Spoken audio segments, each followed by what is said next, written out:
Good evening and welcome to Fan TV, the show that football fans are talking about. Don't adjust your clocks. We're here at our new, slightly later slot of 7:30 for 2 blistering hours of football banter with you, the fans. After the international break, the Premier League is well and truly underway once more. Saturday saw wins for Spurs, Bournemouth, Watford, Sunderland and Man City, with the other 3 games only pulling in a draw. With all eyes on the Arsenal-Man United clash at Old Trafford. Juan Mata put United on track for 3 points with a sweeping left footer in the 68th minute, with Arsenal not managing a shot on goal for pretty much the whole game. In the 89th minute, however, substitute Giroud put one in the net for the Gooners, leaving Mourinho cursing. The final score, 1-1. Only one game on Sunday and Chelsea were away to Middlesbrough. Costa claimed his 10th goal of the season in the closing minutes of the first half to put the Blues 1 up.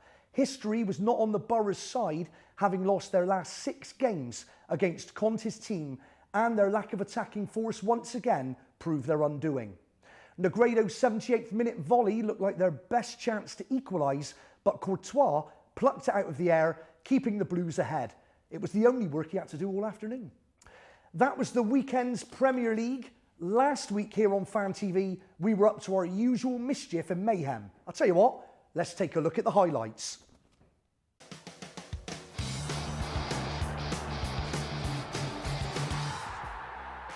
England have scored a penalty against Spain. They scored! England have scored! England scored!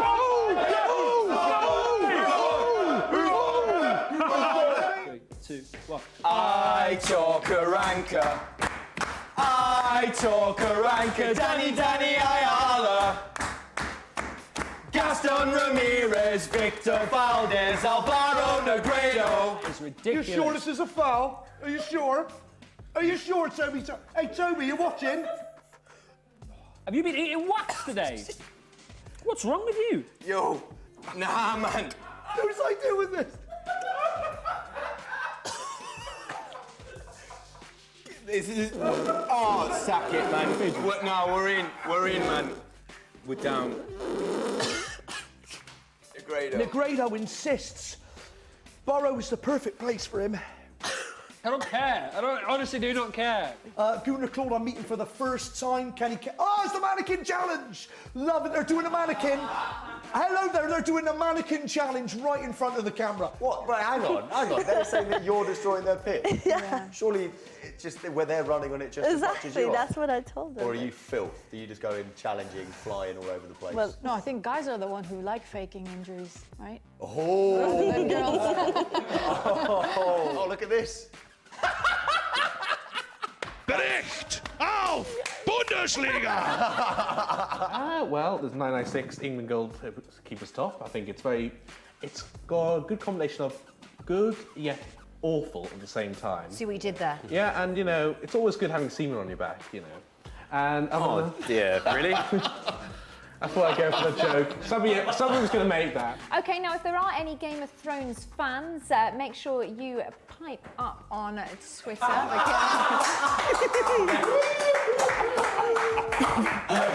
I've never seen it.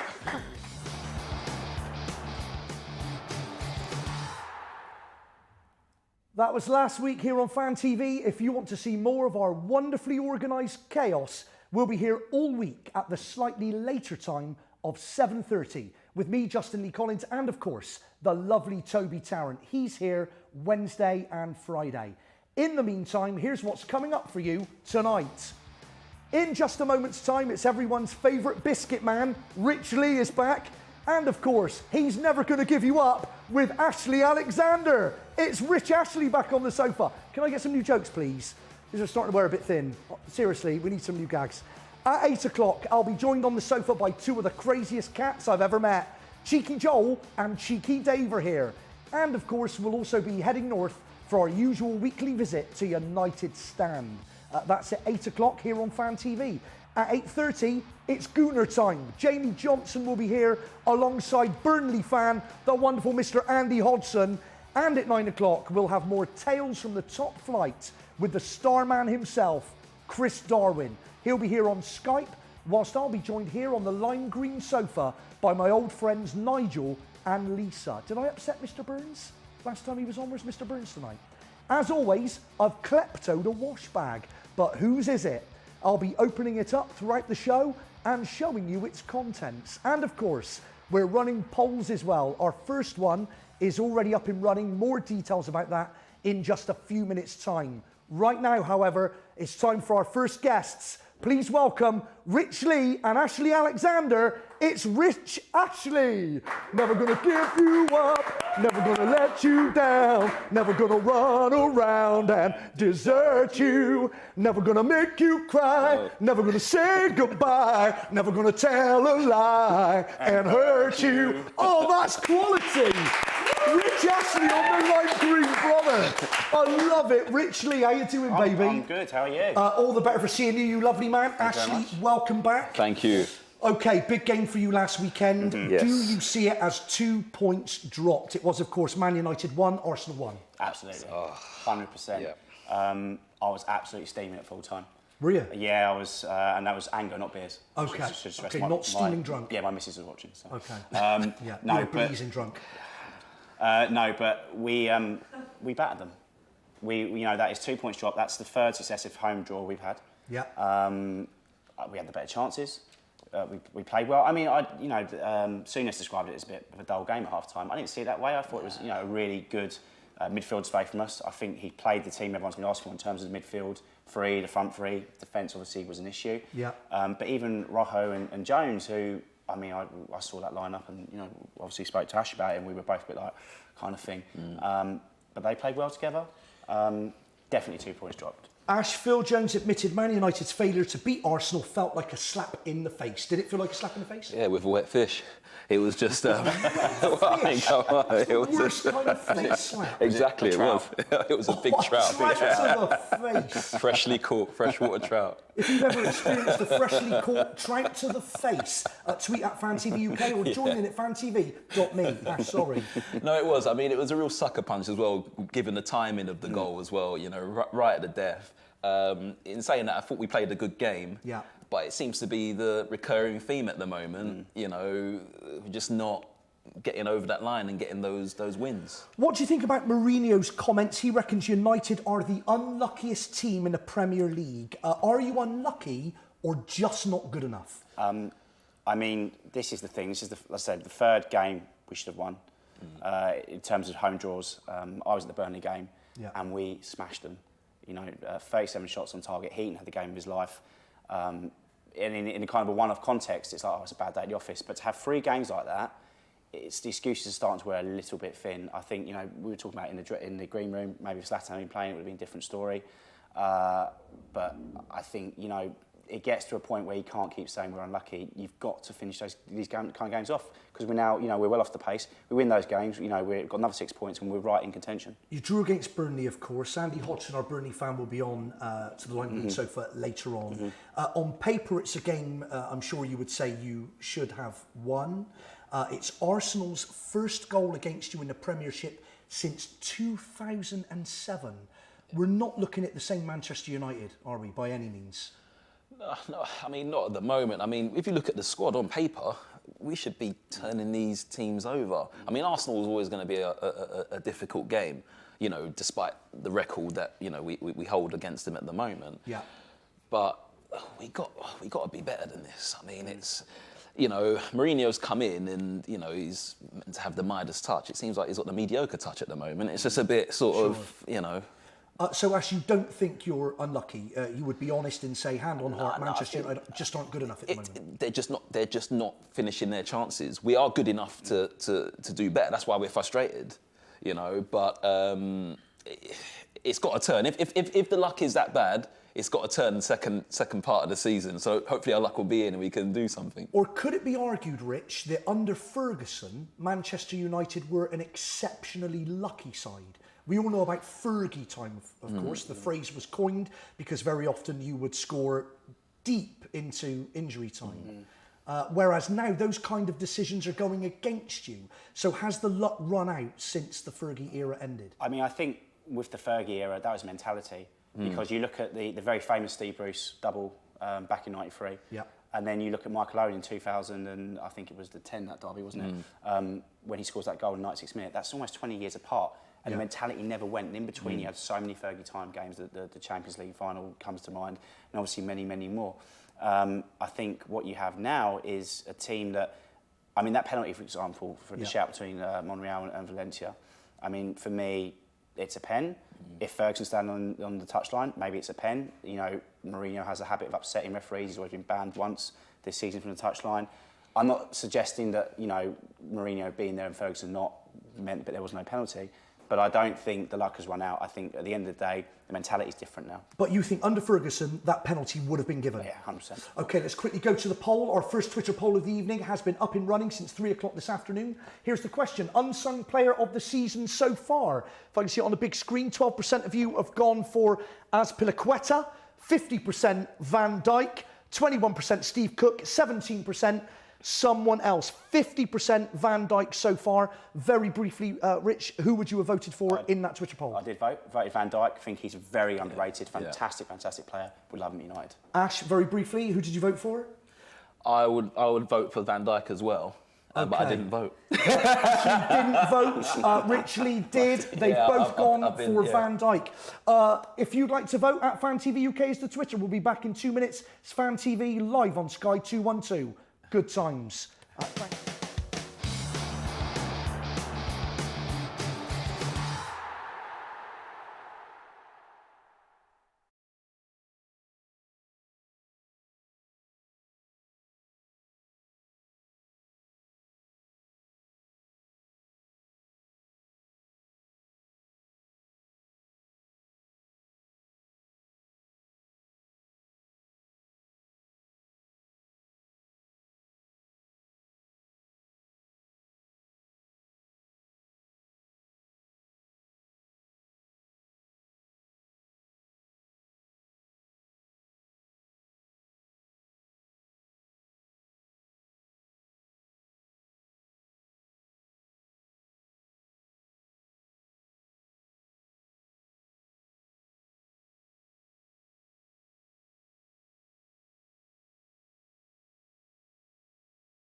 Oh, I love him.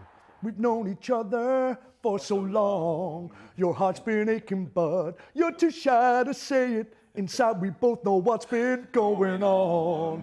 You know the game and you're... Welcome back to Fan TV. We are live on Sky 212 all the way till 10 p.m. 9:30. What am I talking about? I'm on the Chamcrack.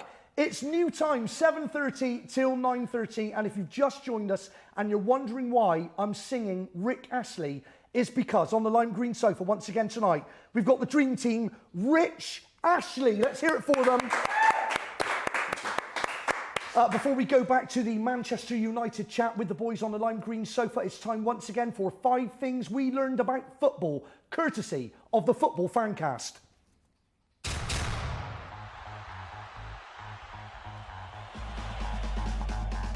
Welcome to Football Fancast, ladies and gents, and 5 things we learned from the weekend. We start in traditional fashion with thing number 1. Manchester United are the unluckiest team in the Premier League. Yes, The 20-time league winners, who are the most valuable team in the country, had the least fortune. That's according to Jose Mourinho in the aftermath of the 1-1 draw with Arsenal. Aaron Ramsey thought that was a pretty funny line, apparently. Wayne Rooney, meanwhile, issued a statement claiming the media has been disrespectful to him.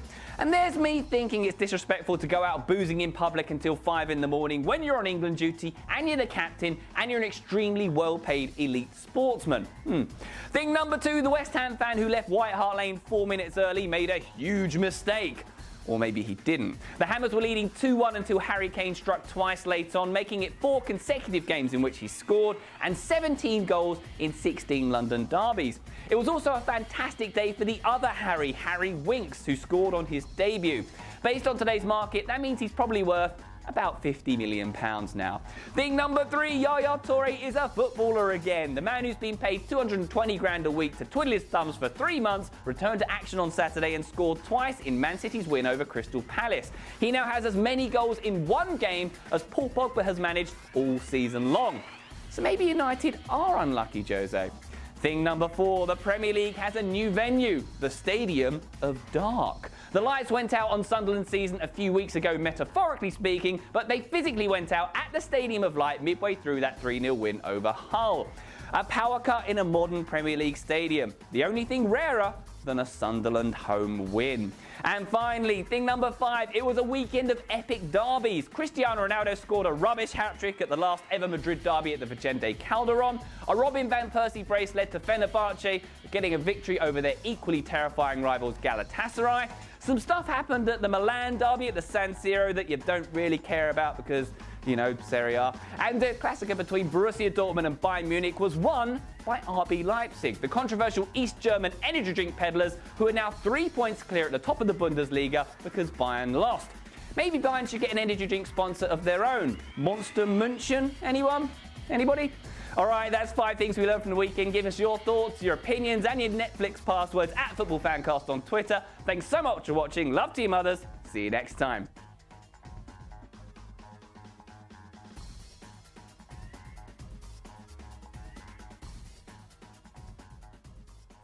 You're right about Kylie, Rich. She's helped me through some difficult nights. Welcome back. That was Football Fancast. We'll have another 5 things we learnt from the weekend on next week's show. To go back to Mourinho, he said he's not panicking about the prospect of spending another season in the Europa League, despite, as you mentioned, Rich, a 3rd successive draw at Old Trafford. As you're reacting to that, it's not good enough, Sean. He can't be serious with that comment. I mean, look, we had LVG last season, right? If he had said that, he would have got absolutely slaughtered. You know, some of the stuff he's coming out with in the press is just nothing short of ridiculous at points. Baffling, isn't it? Yeah, it's just, you know, I'm backing my manager. Don't get me wrong. I'm going to back my manager, back Mourinho. We're not, you know, one of these sort of teams that just wants to, you know, churn over managers and stuff like that. But there's something really odd about him at the moment. You know, it's not really that. He's coming out in the press and sort of berating players. Yeah. You know, we had him speaking about Mkhitaryan the other day, which sort of seemed to suggest, you know, because I was speaking with Rich about it in the green room. Yeah. You know, like he hasn't got the minerals upstairs, you know, to, you know, he didn't want to throw him in that Arsenal game. Sure. And it didn't seem to be a physical issue. It seemed to be a mental one. Yeah. And, you know, if that's the case, why are you throwing him under the bus? It's a very good question. Rich, do you want to come in on that one? Yeah, Why is he throwing his own players under the bus? It's an odd school of management because you've seen him throughout his career at Chelsea, Inter, Real. You know, for the most part, he would die for his players. Yeah. He would always avert. You know, when they have poor performances, he'd avert that and he'd put it on himself with, you know, his antics and things of that nature. I think the only player he fell out with was Casillas at Madrid. He's come here. He looks like a broken man. He looks like he's aged 10 years. You think he looks like a broken man? The thing about Mourinho, right, he was always very theatrical and he was always very much jumping up and down, and, you know, everyone remembers a very famous run he did at the touchline for Porto when he played us. You've not seen a lot of that. You've seen the histrionics at the sideline. He's throwing his arms around, and, you know, when we had the penalty denied, he went mad at that. But there's just something about him, the aura he had, where he was the absolute, you know, be-all and end-all of any kind of press conference or being at, you know, the sidelines. That's not there. it's really strange, and you know, you kind of need. It's almost like he's lost his mojo, baby. Yeah, you know, he's lost his mojo, baby. I think so. It's just strange. I still think he's got the right players. You know, I think he still needs to find his kind of right formation, but his mojo just doesn't seem there compared to when he first came back to Chelsea. Okay, Rich, has Mourinho lost his mojo, baby? That's a question for you. Get involved at FanTV UK or join in at fantv.me. Or you can Skype us, of course. FanTV channel is the Skype, and Stuart, a Tottenham Hotspur fan, has done just that. Stu, are you there, baby bum cakes? Hey, Justin, how you doing? Stuart, I'm all the better for seeing you and your sweet nectarous bum cakes. What's going on over there, Stu? Well, the game's just kicked off. Obviously, there's a few changes, so we're just waiting for it to settle down a bit. Spurs have looked okay at times. Monaco are in possession at the moment, and you know, they'll give us a few heartaches, I'm sure, at some point. How far into the game are we, Stu? 4 minutes so far on my clock. Okay, any surprises when it comes to the Spurs lineup tonight? Any standouts for you? Well, probably the fact that Jan Vertonghen isn't playing. We're playing Kevin Wimmer instead. Kevin Wimmer's a very capable player and did really well when Vertonghen was out last season. But Vertonghen is generally the man in possession. Now, Stu, this is a must-win for Spurs tonight, is it not? Yeah, absolutely. If we don't win, I don't think we'll be qualifying at all for the. So you think even a draw won't be good enough for you in Monaco? I don't think so, because Bayer Leverkusen got a point tonight and makes things much harder. Okay, give us updates, please, throughout the show, if you don't mind, Stu. But just very briefly, I want to ask you about the win against West Ham. It was a 3-2 thriller. Great for the neutral, but you left it late. How inspired are you by the fact that Harry Kane scored 2 very late goals, though? Well, it was definitely good to see, wasn't it? Spurs, they really should be beating teams like West Ham, who have struggled this season. And it's nice to see that our famed stamina and endurance has once again done the job for us.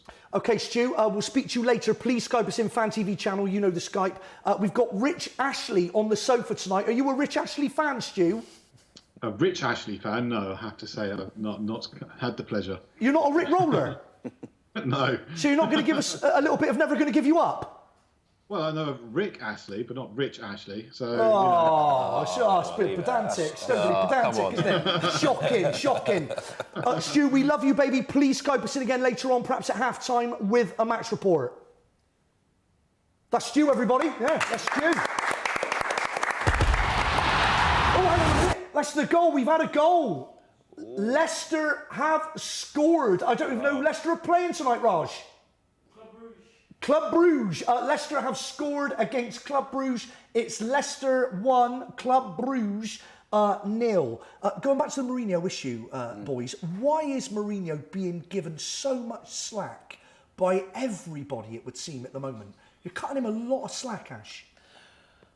I think I was being quite forthright, really, because there's a lot we're not happy with. Yeah. But the point I'm trying to make is that you've got to back your manager at the end of the day.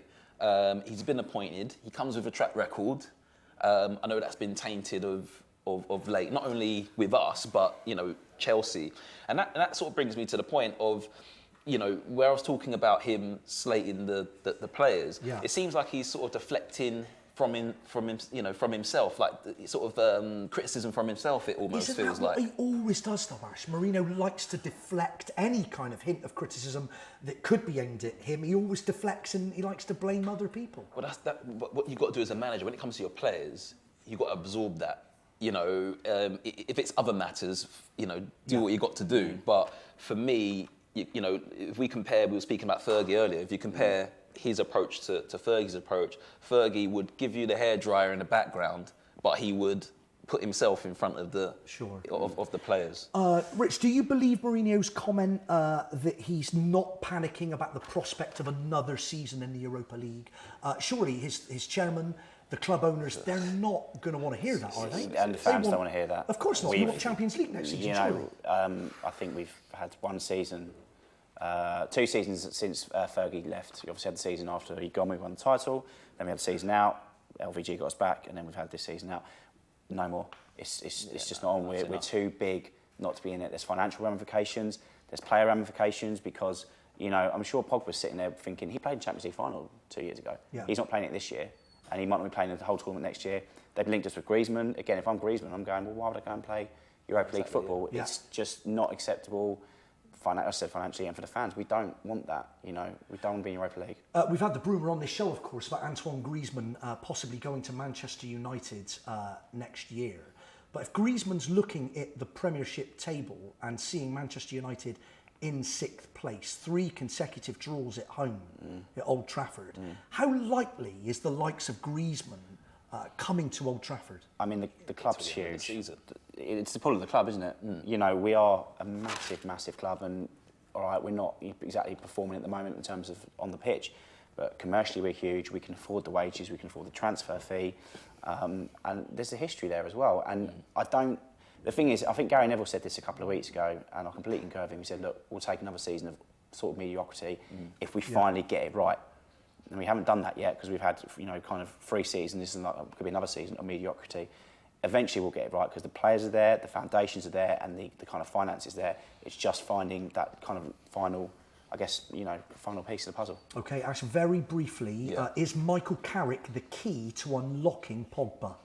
Yeah, he's just look what he's doing at the moment. Yeah, you know, he's just he's fantastic. What else can I say? He's just he just knows what he's. Park it there, Rich, Ashley. A pleasure to have you back on the Lime Green. Thank you. Always a pleasure. Please come back, Rich, Ashley, everybody. On the sofa. We are going to take a very, very short break. We're at our new time of 7:30 until 9:30. Don't go anywhere. We're live on Sky 212. If you're watching on YouTube Live or Facebook, don't forget to refresh. We don't want to lose you. Back in 2. Fan TV, good times. Thank you, boys.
I agree, Rosie. I'm just saying Rick never should have done When I Fall in Love. It killed his career. Welcome back to Fan TV. We are live on Sky 212 all the way till 9:30. If you're watching on Facebook Live or YouTube, hopefully you've refreshed. We don't want to lose you. Here's what's still to come on Fan TV tonight. It's 8 o'clock and we're off to join United Stand in just a few moments' time. Mark Goldbridge appears to be missing in action. He clearly had too much quiche last week. Who knows who might pop up on my screen in his place. While we're at it, please fasten your safety belts and keep your hands and legs inside the car at all times, because Cheeky Joel and Cheeky Dave are here. They'll be on the lime green for the next half hour very shortly. At 8:30, it's Gooner time. Jamie Johnson will be here alongside Burnley fan, the sensational Andy Hodgson. And at 9 o'clock, we're off to sunny Spain for more Tales from the Top Flight with my favourite red shirt, Chris Darwin. He'll be here on Skype whilst Nigel and Lisa join me on the lime green sofa to talk Man City. Sadly though, no Mr. Burns. I think I upset him. That's what's still to come here on Fan TV. Right now, we're going to get over to United Stand, but first please welcome onto the lime green sofa, the masters of mayhem themselves. It's time for some cheeky sport. You lovely boys! Oh, I love you so much! I love you so much! Oh my God! I love you so much! It's the cheeky boys, everybody! It's Joel, it's Dave. Oh, I love all the better for seeing you. Oh, I love you so much. Have a seat, you lovely man. Love you too. I love you best. You have got a sensational VT that we're going to get to very shortly. But first, before we get into it, let's head over to United Stand, where I think we've got lovely Ross. Ross, are you there, baby? How you doing, mate? You all right? All the better for speaking to you. Big game, Manchester United and Arsenal. I've got Joel, one half of the Cheeky Boys, on the lime green sofa, who is an Arsenal fan. Ross, before you get into it, just very quickly, do you see it as 2 points dropped for you? Well, you have to say that just because of the way the game went. Before the game, I'd have probably taken a point, to be honest, but just the way that we totally dominated Arsenal and just give away a silly mistake at the end, definitely 2 points dropped. Okay, Ross, the floor is yours, my friend. Well, Tell us all about the game. It's an interesting game. I mean, you know, it was interesting because I was there, and I'm a big condoner of because you're actually at the game. I don't think it actually makes your opinion better than anyone else's, regardless if you're at the game or not. But the one thing I will take from being at the game, which I didn't quite grasp watching games on TV, is just the overall support for Jose Mourinho that's in that stadium. I mean, he had total backing from everyone in that, and you know, we dropped a silly 2 points at the end of the game, but everyone come out of that game thinking we're just pleased that we're playing well. We sat through 2 years of Van Gaal's football, and it's been absolutely dreadful. And there's a light at the end of the tunnel. The results are not there yet, but we're just so pleased to see a better style of football at Manchester United. Ross, just whilst you're there, don't go anywhere, because I want to ask a question to Joel that I asked Rich Ashley, our Manchester United fans on the lime green sofa earlier on. Joel, Mourinho's comment that United are the unluckiest team in the Premier League. In your opinion, as an Arsenal fan, are they unlucky or just not good enough, Joel? I reckon it's a mixture of both. I reckon because it's Mourinho, he gets the benefit of the doubt because he's Jose. Calm down, Dave. Because he's Jose Mourinho, and we all love a bit of Jose Mourinho entertainment. Yeah. So when it's Jose, it's like, oh yeah, but you know they're unlucky. If it was like LVG, he would have been getting blamed for like every little minuscule part of you know, every mistake. Yes. Do you know what I mean? So don't get me wrong. I do think Man United are playing. Wait, Dave. Right? I do think. Put me in, coach. No. Put me in, coach. Not yet, mate.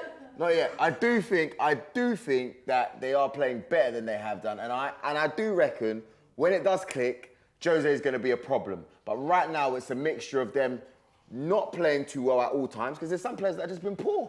Some players have been crap. You know, when you look at besides the last game, Phil Jones was excellent. Rojo was really good. Besides that, Rojo, where was he? Do you know what I mean? Where was he, Ross? Where was he? What was he doing? You know, is that being unlucky or is that just crap? Rojo's not good enough to play for in the Man United team. There you go. Okay, Dave, everybody touch somebody. I'm putting you in. All right, PMIC, I'm in. Hey, listen, to be honest with you, I'm going to put it down simply to this. Look, over the last 3-4 games or so, Man United have been playing fantastic football. They've been playing great football. They're playing expansive football. They've been creating an insane amount of chances. But it's just not been lucky enough to get the ball in the back of the net, which has a degree to do with luck, but also a degree to do with the quality of finishing. So far we haven't had the quality in the final third to put the ball in the back of the net enough times. And sometimes that's got to do with luck. For example, Zlatan wasn't available for us on Saturday, and there was a lot of opportunities that if Zlatan was on the end of, he would have scored. However, the reality of the fact is that's the situation that we're in. And I agree with Joel's last point there, but the reality is, once it clicks, like someone is due to get a beat down. Like someone's going to receive it. When it clicks, it's going to be an explosion. You've got to be troubled though, Dave, by the fact that 3 successive draws. You're not troubled by that. Listen. Just as my friend here from United Stand said, look, everyone at Old Trafford and all of the fans of Manchester United have seen a great change in Manchester United from the past 3 years. The past 3 years have been absolutely horrendous. Like the footballing style has been shocking. Even if we came third last season or second last season, it's not good enough. That's what weren't good enough. But the reality of the fact is the changes that are happening currently under Jose is fantastic, and we're happy with that. I just wanted to add that their shirt sales have probably increased as well within the last few years. Within the last few years because of Pogba and Zlatan. Oh, yeah. So I'm sure you guys are really happy with that. Ross, you've got to be. If not panicking, you've got to be perturbed by the fact that Mourinho says he's not worried about a prospect of being in the Europa League again next season. That can't be right. That can't sit well with you, Ross. I personally don't agree with that comment at all, but I don't actually think that Mourinho thinks for a second that he is going to be in the Europa League next season. I don't think that's an option. And, let's not forget Mourinho's an absolute chronic winner. And, I don't know why he said that. Maybe it's to deflect a bit of attention from the team, because all people talk about is United's top 4 hopes. Nobody cares about who's going to win the Premier League. It's if Man U going to get top 4. So I think he's just said it. I don't think he believes that at all. Correction, Ross. Joel? Prior to Man United not playing very well, you ask Man United fans, they'll be like, we're going to win the league. A lot of them were saying No. It's not just hold on. Let me just hold on. No. I'm in now. You can't finish. That statement has brought me in. That statement has activated me. I'm back in. I can't even stop. You're going to give me a second. But the reality of the fact is, not only were you Man United fans saying that, everyone was saying that. Everyone was saying that. And I was saying it. And I was saying it. Exactly. So hold on. Joel was saying it. So hold on a second. So I don't know why you just jumped out there, because you didn't let me finish. You activated me. You didn't let me finish. You activated me. So what I'm saying, Ross, is everybody was saying Man United is going to win the league. So him saying, he's not troubled about being in Europa, clearly it's to deflect the attention from. Yeah. So why did you jump in? Because you were saying I had to jump in. I had to say, look, I was activated. I was activated by the fact that he said that Manchester United fans. The reality of the fact is, it weren't mainly Manchester United fans. It was mainly the media and a lot of other fans that were putting Manchester United in that steed to win the league. All right. Because you see the acquisitions Man United made. Exactly. And they're like, they have to win the league. They bought Pogba, they bought X, Y, and Z, and that's why they have to win the league. And Jose Mourinho himself, when he came, he said he made it a secret. He weren't shirking around. That's what he's going for. We want to win the league. Yeah. That's what I'm going for. He made it no secret, Dave. He made it no secret. So now all of a sudden, He made it no secret. So now all of a sudden, you're in a competition where he admitted he doesn't want to be there, which is no problem. He doesn't want to be there. But now it's just like, I'm not really panicking or whatever if we're back in the Europa. Joe, he must be panicking. He must be panicking. He must be panicking. Come on, man. Ross. He's not panicking because it's not going to happen. Ross, little horse. Not going to happen. That's what he's giving you guys. Little horse. Little horse, Ross. That's what he's trying to say. What you got to say? And you know, Ross, when he was saying little horse, in those changing rooms, he was telling Chelsea back then, we're going to win the league. Ross hit him. Until Gerrard let it slip. Is he panicking, Ross? Is he panicking? You know the chronic winner, who's your manager, Absolutely not. I don't know what goes on behind the changing rooms, but I don't think for 1 second he's saying to his players, come on, we're not going to win the league now. Let's concentrate on top 4, potentially even Europa League. He's a chronic winner, and there's no way that this league is over. I mean, any of them top 6 teams would drop points against any of the other teams. But Ross, a third successive draw at Old Trafford, 2 points dropped to Arsenal, which leaves you still sitting in 6th place, looking up at the top. You're 9 points adrift.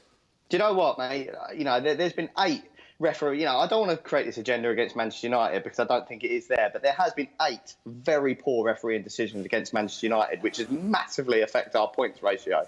And there's also been Zlatan missing about 8 clear-cut chances that would also have got us up there. So our football is good enough for us to be in the top 3 of this league. So you are unlucky, Ross. You're saying you are unlucky and decisions are going against you? Massively unlucky, yes. Well, let me just go back to an earlier question I gave to somebody else. So do you think if it was the Fergie era, decisions that are going against you would go in your favour under Alex Ferguson?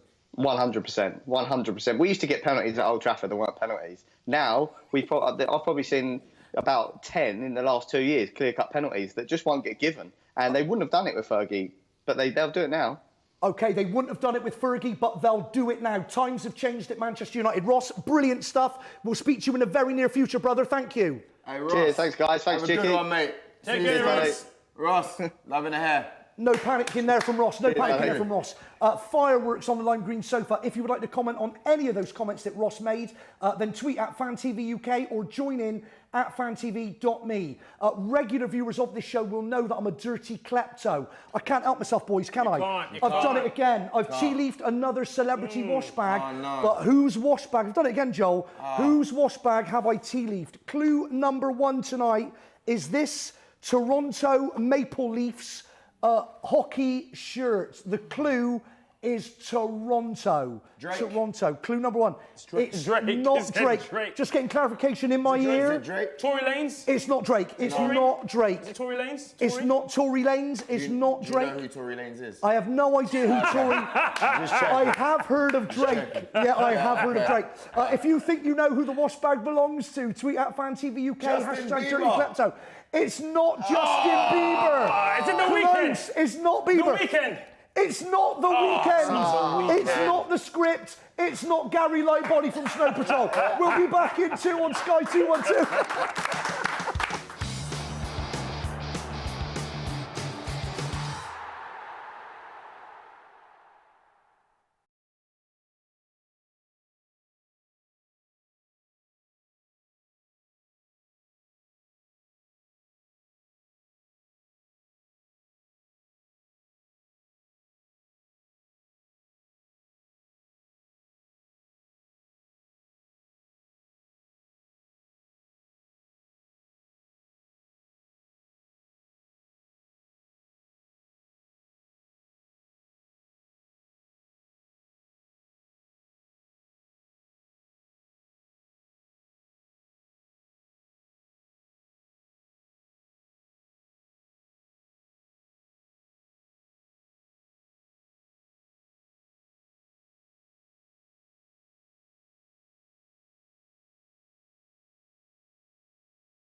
We have been so unlucky. You've not been unlucky though, Dave. They've Bristol not. have, You've not. Bristol have been so Bristol's unlucky. been. Welcome back to Fan TV. We are live on Sky 212. My friends, the cheeky boys, are back on the lime green. It's David Joe. Let the fun begin. We'll be back with the hot chat on the lime green sofa in just a minute. But once again, the boys have come up trumps with a sensational VT that they shot live from Old Trafford at the weekend. Have a look at this. Davies, Cheeky Sport Dave. I just want to say, mate, your hair's looking fantastic.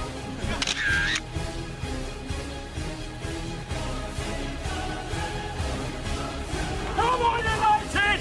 Come on! Oh, Memphis! Memphis the pie! Oh my gosh! Oh, Memphis! Double sausage? Yes. Double sausage and egg McMuffin? That's it, man. Hey, man. When you're going to do some more Little Britain episodes for us, mate? Nah. Nah? You done? He's done. No more Little Britain.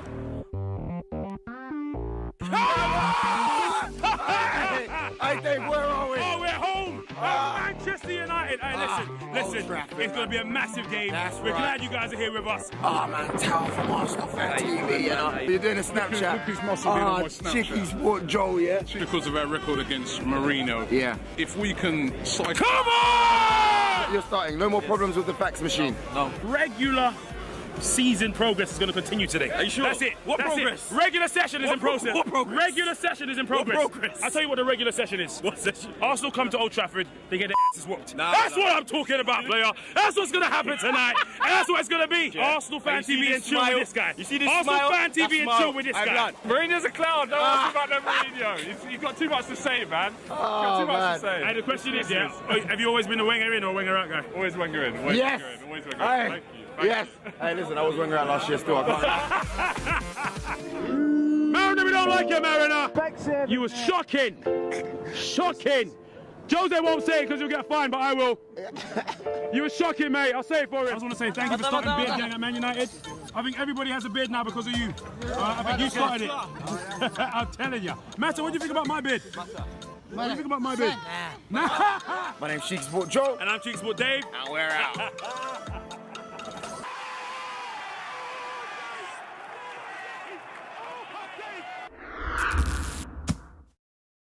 Let's hear it for the cheeky boys, everyone. Absolute quality, as per usual. They're here with me on the lime green sofa every week, just to pick update on the... Oh, we've had a goal! Oh, we've had a goal. We've got an update.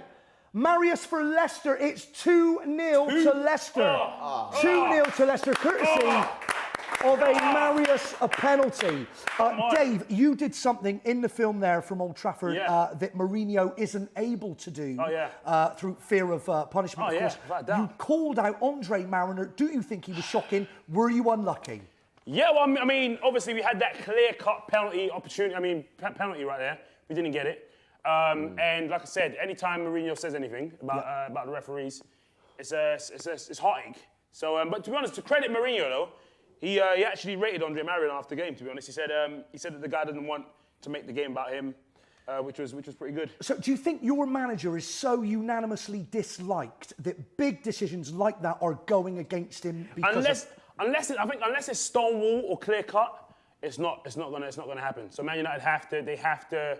I guess they're just going to have to play to the whistle, as in, like, you know, don't go down unless, you know what I mean, your leg's broken. Joel, if Manchester United were still managed by Sir Alex Ferguson, do you think that penalty would have been given? Yeah, of course. Fergie would have just done this, right? He would have bust one of these. He would have given one of those. You know what I mean? Fergie is an absolute god at Old Trafford. Like, seriously. Yeah.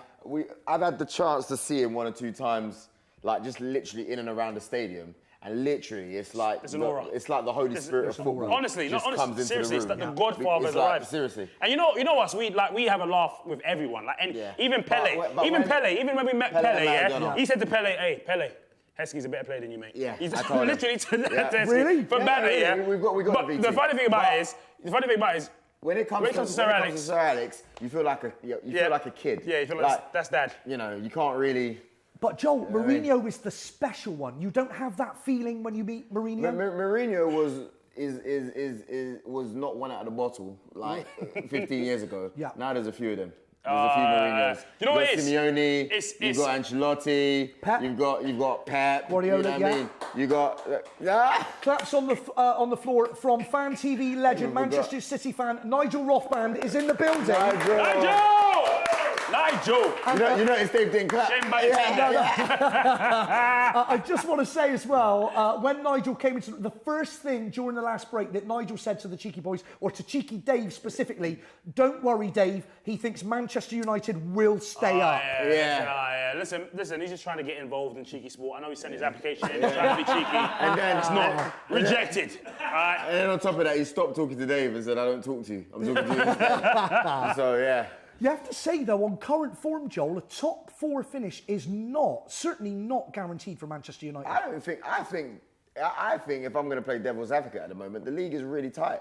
I mean, Who would have thought Chelsea would be on top like 3-4 weeks ago? All of a sudden, Chelsea in contention. Yep. You know, when they were getting their asses smacked at the Emirates, no one was thinking that. And do you know what I mean? their asses smacked at home as well. You know what I mean? Their butts smacked at home. Sorry. When? I mean by Liverpool. Oh yeah. No one thought that. No one thought they would be on top. It's a long season. Yeah. Things can change in the space of 4 or 5 weeks. So even though 9 points is a lot, I mean, you have 1 week where everybody loses, and all of a sudden it's 6 points. Yeah. Then add a draw on that, and then they got to play each do you know other what I mean? again. And then they got to play. So I'm not. So to be honest with you, it's whatever really. No one can be excited. Nobody has like absolutely completely hightailed out. Exactly, and that's why the Premier League is so interesting. It's so open at the moment. Absolutely. So, Dave, Arsenal underperforming, undeserving of that point? I think every Arsenal fan would know that it was a smash and grab. Every Arsenal fan would know that. I'm going to be honest. Every Arsenal fan would know that it was a bit of an Italian job. It was a bit of a casino royale. You see what I'm saying? And it was done. The reality of the fact is they played poorly. Mesut Ozil turned into Where's Wally? Nobody knew where he was. And it was a shocking game. But they'll be happier than Manchester United because they didn't play well enough. Let me tell you something. And I think, I also think, hold on, before he comes in, I think roles are reversed. I think Arsenal's not playing well. I think we've got to change it. It's just not playing well. No, they drew against Tottenham and they drew against Man United. Can I say my point? It's not playing well, Joe. It's not playing well. Listen. Just not playing well, Joe. It was a bank job, right? Yeah. You ever seen Ocean's 11? Yes. Yeah, that's what it was, right? We got real lucky, yeah? But that's why it's so funny, because we didn't deserve anything, and we still managed to go to one of our biggest rivals who have spent 500 and not win million, again in 10 years. 500 million. And not win again in 10 years. And have the so-called and special not win one. again in 10 years. And guess what? Never won. And they thought they had it. They thought they had it. And 10 years, Joel. And seeing the Man United fans crying outside Old Trafford. 10 years, right? Joel. Hold on, Dave. Crying outside Old Trafford, yeah? Best thing ever. 10 Best years. thing ever. They still haven't beaten Manchester United at home in the and league Man United in 10 years. Still have never beaten Jose Mourinho. Dave, first goal in the Premier League for Arsenal against Manchester United at Old Trafford since 2007. That's an achievement. Yeah. That's an achievement. 9 years. That's an achievement within itself. It's been 9 years. That's an achievement within itself. Giroud found himself as a super sub. Oh, yeah. No, it wasn't the first goal against Manchester United. It was the first goal against Jose Mourinho. I'm sorry, you're quite right, Dave. Yeah. Since 2007, you're quite right. Let's talk about Rashford as well, because Zlatan not being able to play meant an opportunity for Rashford, who was able to play straight through the middle. He was at fault for the goal, for Giroud's goal. The criticism of Rashford, harsh, would you say, Dave? Yeah, it's harsh. He's a kid, isn't it? It's just a small boy. 19 years of age. Yeah, just a kid. You can't blame the kid, as Jose would say. He's a kid. He's still got elements to learn about his game, and I wouldn't blame it solely on him, because we should have put away a few more chances earlier on in the game that would have given us a bit of breathing space and would have put Arsenal completely out of the game, to be honest with you. Jason. Joel. You're old enough, you're good enough. Exactly. You're old enough, you're good enough, Dave. You're old enough, you're good enough. 19 years of age, he's got so much quality, that player. He just had a teenage moment, maybe just switched off at the end there. Because he's faster than Ox. I wouldn't say he switched off. I'd say, you know what I mean, he's played the full game.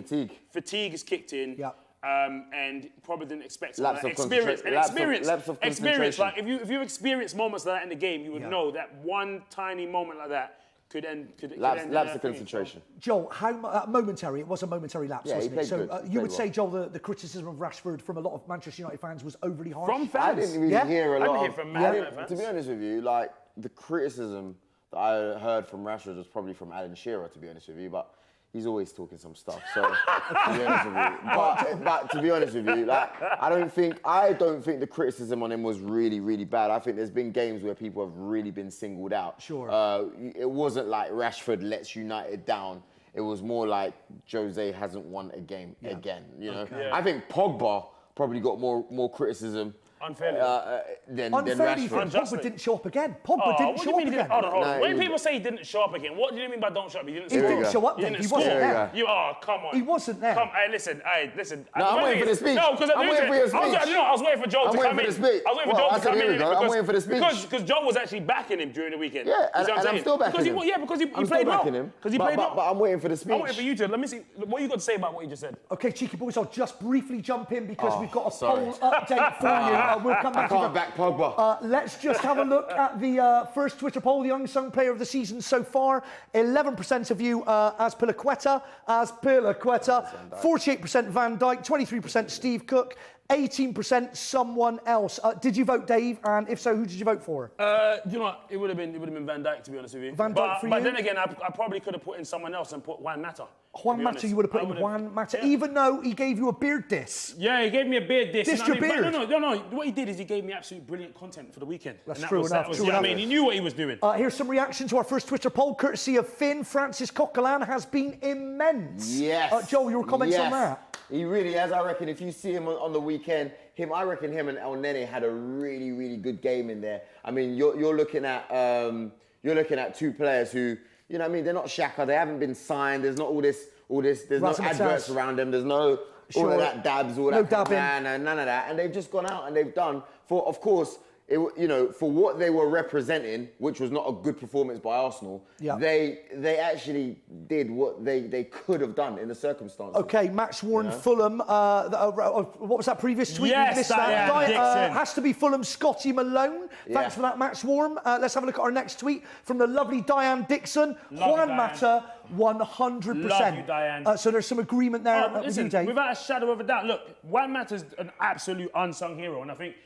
it's put down that he's been involved in more goals in the Premier League than any other player. Yeah. Any other player. That's including David Silva, that's including Mesut Ozil, that's including every goal scorer and assist maker in the Premier League. Even Coutinho as well. And he's completely unsung. Okay, Joel, we've got 10 seconds before the next break, you lovely man, but very quickly, score prediction for tomorrow night. Will you beat Paris Saint-Germain at the Emirates? Yes. 2-1 Arsenal. Let's hear it for the cheeky boys. 2-1 Arsenal. That's Dave, that's Joel. Coming up, we've got Arsenal Burnley.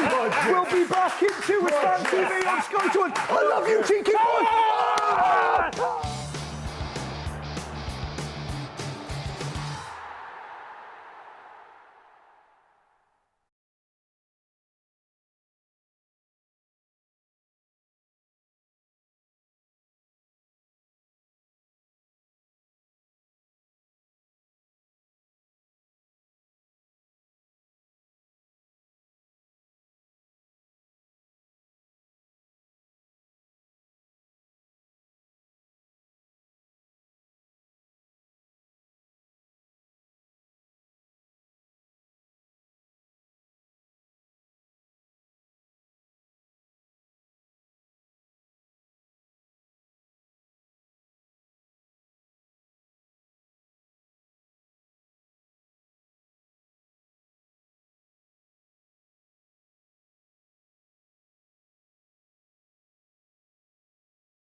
Welcome back to Fan TV. We are live on Sky 212. 7:30 till 9:30 is our new time. Let's hear it for the new time slot. Tuesday through till Friday, you can Skype call us Fan TV channel, you can tweet us at Fan TV UK, or if you don't have the newfangled Twitter, you can email us old school, join in at fantv.me. Here's what's still to come on Fan TV tonight. In just a few moments, Gooner Jamie Johnson will be here to talk all about Arsenal's glorious last-minute draw with Manchester United at the weekend. And joining him, it's a legend, it's Burnley fan Andy Hodgson, taking us through until 9 o'clock. And then it's Viva España with the legendary Chris Darwin and his Tales from the Top Flight. Joining me on the sofa to hear him rattling on, it's Nigel, Fan TV legend, and the lovely Lisa. No sign, no, of Mr. Burns. Mr. Burns, wherever you are tonight, we love you, baby, and we cannot wait for you to come back onto the sofa. Here's to you, Mr. Burns, awesome man. And of course, we've got the stolen wash bag, which I've kleptoed. It's right here. Keep your guesses on that one coming in. And of course, our poll is still running. Keep voting for the next hour here on Fan TV. It's your show. Get involved. Right now, however, it's time to get our next fans out here on the sofa. It's time for Jamie Johnson. And for the first time, the lovely Andy. Hey, J-Dog.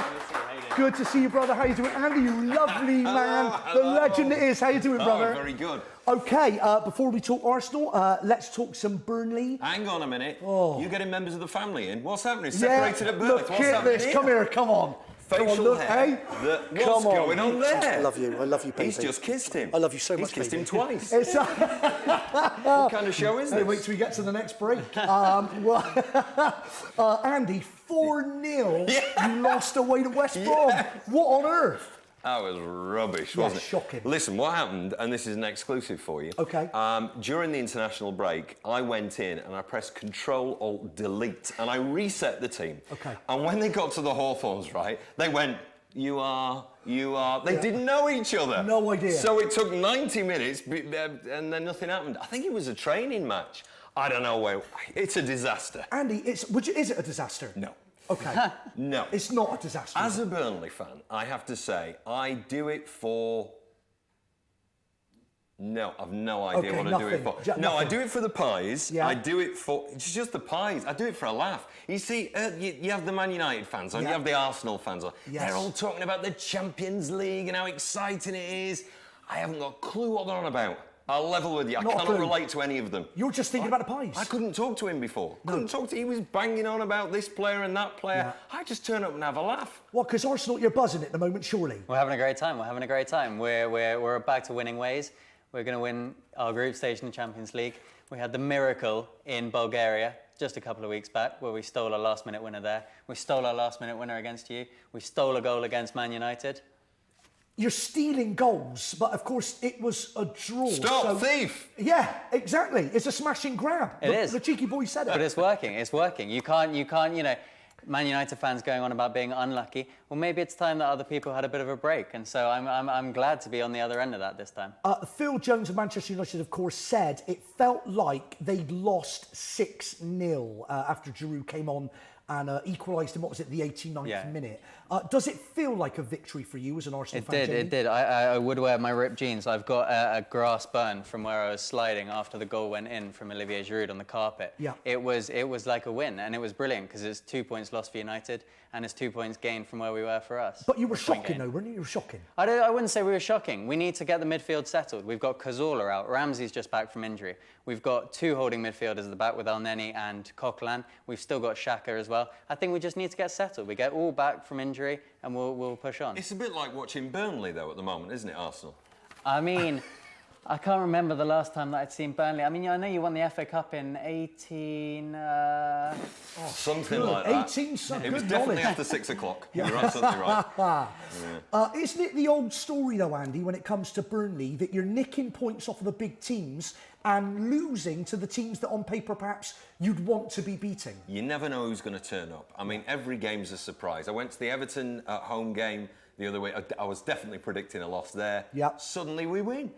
Crystal Palace, suddenly we win. I have no idea. Now, this coming weekend, we've got Man City. Right. Yeah. So that'll be a laugh. No, Okay. because I watched Toure and get his 2 goals at the weekend. I reckon they can just play him on his own. They'll probably be all right. Okay, we've got a Man City, of I course. know. Nigel and Lisa will be joining us on the sofa later, so we'll get their thoughts on that upcoming Burnley They game. will just agree with me, I think. You got the... Well, OK, let's talk about the 2 teams in Manchester. So you got a draw against Manchester United. Yes. Can you get a draw against Manchester City, or are Manchester City just too good? They're my team. I should stick right up for them. We always get battered. It's normally 4-6-0. Okay. So if we play like we did yesterday, we will get absolutely battered, even at home. But if the team are back together, the brilliant part about being a Burnley fan is it's all about the team. It's not about 1 or 2 stars. It's not about 1 or 2 popping up and being brilliant. If they all are 7 or 8 out of 10 together, like Tom Heaton was against Man United and, frankly, against West Brom, we're all right. But it's a big ask, because Man City, I think, are just coming together and starting to be brilliant again. And they've got a bunch of 10 out of 10s. That's the trouble we've got. Well, let's talk about the players that are doing particularly well for you. Matt Phillips and especially Rondon. That man's great, isn't he? Yeah, for West Brom. He's great for West Brom. Hang on a minute. What's this? What's going on my notes? Unbelievable. It's because you've got a broken clipboard. I've got a broken... Can you Why see have you this got a broken as well? clipboard? What happened? It's the cheeky boys jumped me. They I did was what? jumped by Are you the all right? cheeky boys Call and the they police. broke my clipboard. Unbelievable. I just want to briefly discuss tomorrow night's game. Let's do it. Arsenal, Paris Saint-Germain. If you win tomorrow night, you win Group A. We do. Doing incredibly well thus far in the Champions League. But the weird thing, J-Dog, is that not only are you an Arsenal fan, you're also a PSG fan. How does that work? So I lived in Paris for a while, last couple of years ago, and it's amazing that you can get a club in a capital city where you can actually get tickets. Otherwise, we'd all have to go to Fulham and Millwall, and we don't want to be doing that you in can get London. tickets at Burnley every week. Every single game you can get tickets for. You don't want to go past sort of Watford, it's fine. But no, so you can get a ticket at Paris Saint-Germain, which I appreciate living in London. €35, Ajax at home, Champions League, Edson Cavani scores, happy days. Jamie, divided loyalties though tomorrow night. Surely, who are you going to be supporting? I'll be wearing a red shirt tomorrow night. So it's Arsenal first and foremost. Yeah, Arsenal first and foremost. So PSG, absolutely your second team. Absolument pas. Okay, give us a score prediction for tomorrow night. Very nice. Two. I reckon I'm going to go one better than Joel from the cheeky boys. I'm going to say 2-0 Arsenal. I reckon we'll get the job done. Koscielny header possibly from a corner. Yeah. And I reckon we might have a late goal as well. Okay. You're not, by the way. You're going to lose 3-1. I'm going to leave that out Do you there. think Arsenal will lose 3-1 to PSG tomorrow night? Yes, I do. Why do you think that, Andy? They have a swagger about them that Arsenal don't have. Arsenal can look so average. I mean, last season, the season before, all case in point. They've got a swagger that means they'll come in, they'll move it around a little bit, they'll win. Their swagger took the Eurostar, went to Euston Station, and then went up the road to Manchester, and is now not doing a job there. That's where their swagger's gone. Interesting. Little bit of swagger jagger on the light green sofa. I think we've got a Skype caller. I think it's Cape Town Kev. Cape Town Kev, are you there, baby bum cakes? Hello, mate. How you doing? Hello, you lovely man. Not long time no speak, Cape Town Kev. How are things in Cape Town? Nice and sunny, mate. The summer's on its way. We got a water shortage, so should be a good summer. Nice and hot. Okay, love it. I'm sick with jealousy. So about the football. Okay, Cape Town Kev. Let's talk Palace versus Manchester City, of course. If it wasn't for that man Toure, you could have got a point. If we'd have had a defence, we could have got a point. Okay, how bad are things at the Palace at the moment, Kev, in your opinion? It's not good. It's not good, mate. It's, there's rumours flying about at the minute that, the whole thing about Pardew's lost the dressing room. He's having rows with Townsend. And, it's not good. I don't know really what's going on. It could be time for a change. I've been a big advocate of Pardew's for a long time, but it's starting to wear thin now.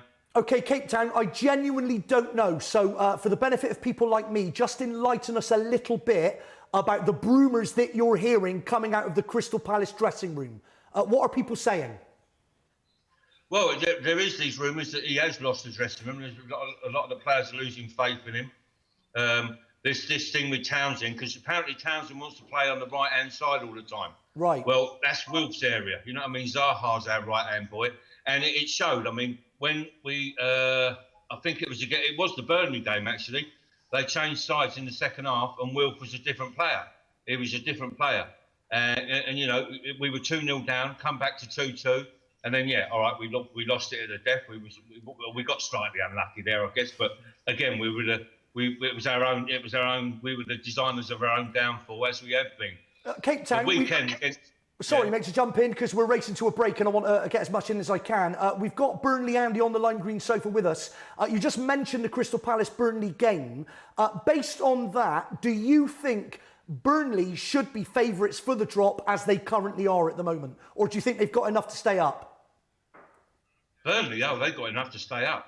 I think we're favourites for the drop at the minute, to be perfectly honest with you. Yes. And very briefly, Cape Town, how good are Manchester City? Yeah, they're all right. They're a lot better than Man United, to be honest with you, and they're pretty average. Do you think, just mentioning Manchester United, do you think Mourinho is right when he says that they've been unlucky, or are they simply not good enough? In 30 seconds, Cape Town. Not quite good enough. And do you know what? I was listening to that Man United supporter earlier saying how unlucky they were not getting the referee decisions. Welcome to the real world, son. This is how it is. Welcome to the real world, son. Any Manchester United fans, if you'd like to come back on that, you can Skype call us as well, Fan TV channel. Thanks, Cape Town. Thank you, brother. We'll be back in 2 minutes on Sky 212 as Fan TV. Good time. See you in 2. Love you, Cape Town.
Alan? Welcome back to Fan TV. We are live on Sky 212. I'm just Alaning Nigel Rothband, who's coming on the show very shortly with the lovely Lisa. Sadly, no Mr. Burns tonight, but hopefully next time. I've got the J-Dog and I've got Andy, our Burnley fan, on the lime green sofa. I've also kleptoed another wash bag. I've given you one clue so far. It was a Toronto Maple Leafs hockey shirt. I think it's time for our second clue. Oh, what have I got in my wash bag? It's £1.50. I've got £1.50 in the celebrity wash bag that belongs to a famous footballer. Based on those two clues, if you think you know whose wash bag I've kleptoed, #DirtyKlepto, then tweet at FanTVUK or email joinin@fantv.me or Skype call us with your answer even. Fan TV channel is the Skype. We're live on Sky 212. all the way till 9:30 tonight. It's our new time slot. Andy, J-Dog, without saying, do you think you know who's Washbag of Klepto? Yep. I'd put £1.50 on it, yeah. Yeah. It's Joey Barton, isn't it? Yeah, and I should say as well, Sorry. Is it Joey Barton? It's not Joey Barton, although I should say Andy jests because during that break, Andy was the first one to get it right. His face, yeah, he hates it. We know whose Washbag belongs to on the line. Green, do you know? Tweet at FanTV UK or join in at FanTV. .me is the email if you prefer. Can we get Joey Barton on? He's not busy. Joey, if you're sitting at home watching right now, then you can Skype call us. There you go. Channel. Sensational news. Actually, I've got a broomer in my ear. Broomer. Unbelievable. Your timing, as always, Andy, is sensational. I'm hearing Joey Barton to Burnley. Unbelievable! Yes. Joey Barton to Burnley. Any Burnley fans watching? I've just got that unsubstantiated broomer. Uncle Joey. Uncle Joey to Burnley. What are your thoughts on that at FanTV UK or email join in at fantv.me. Let's talk Bellerin, Jamie. Bellerin has announced good news for Arsenal. He signed a new deal at the Arsenal that will keep him at the club until 2023 for £100,000 per week. First of all, how happy are you that he signed a new deal? I'm very happy. Okay. I'll come back. Could he have got more elsewhere? Yeah, but I think he is the Cockney Spaniard. He came to Arsenal when he was 16, and he's been absolutely great. We've had a history of unbelievable right-backs, from Lee Dixon to Lauren to Sanya, to then even the ones who were rubbish were cult heroes like Emmanuel Eboué. Yeah. And now we've got Hector Bellerin. 100 grand a week for 6.5 years makes me think that in a couple of years' time, Barcelona are going to be knocking on the door for their man back. Where does he rate them on the list of all-time great Arsenal right-backs? Do you think he's as good as some of the other people that you just mentioned? He's got qualities that they certainly don't have. He's pacier than any of them. Yeah. But I think we've got to give him time to develop. He's obviously got a long way to go still, but if he keeps putting in the performances, the manager obviously has faith in him, and hopefully he can progress on. Okay, we've got Stuart back on the Skype, our Tottenham Hotspurs fan. Stuart, how are you, sweet nectar spam cakes? I'm better than I've probably got any right to be right now. Okay, what's the scoreline, Stu? It's 0-0, but it could very easily have been a 1-0 lead for Monaco at this point. Okay, so you're lucky to be drawing at the moment. That's absolutely right. Dyer gave away a penalty, and Hugo Lloris managed to get a hand on it. Falcao looking like the Falcao we saw in England and not like the one we've seen in France. Okay, so thank goodness. Definitely in my case, yes. I'm sure Monaco fans and Arsenal fans, as like you got on the sofa there, would not be quite so happy. Any substitutions as yet, Stu, for Tottenham? Nothing I've seen come up, so maybe not yet. It's normally about the 70th minute we start to see something with Pochettino, so got a little bit of time. Okay, we're hearing that the second half is just kicking off, so no changes as yet, Stu. The same formation as well? Or is Poch mixing it up a little bit?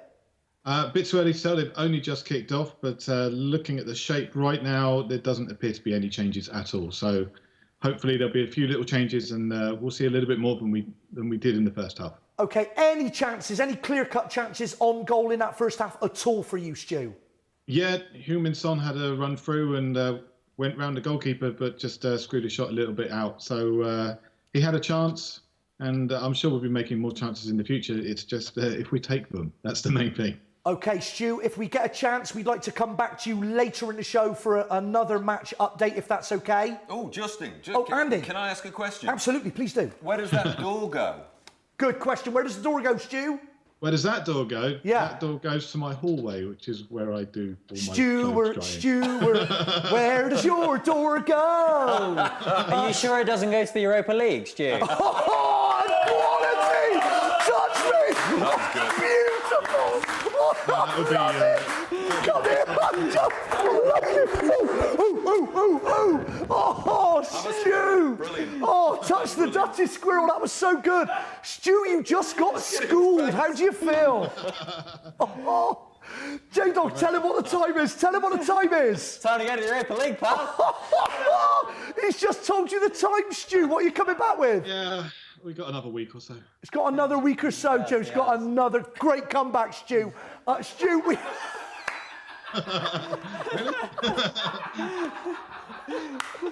Oh, awesome!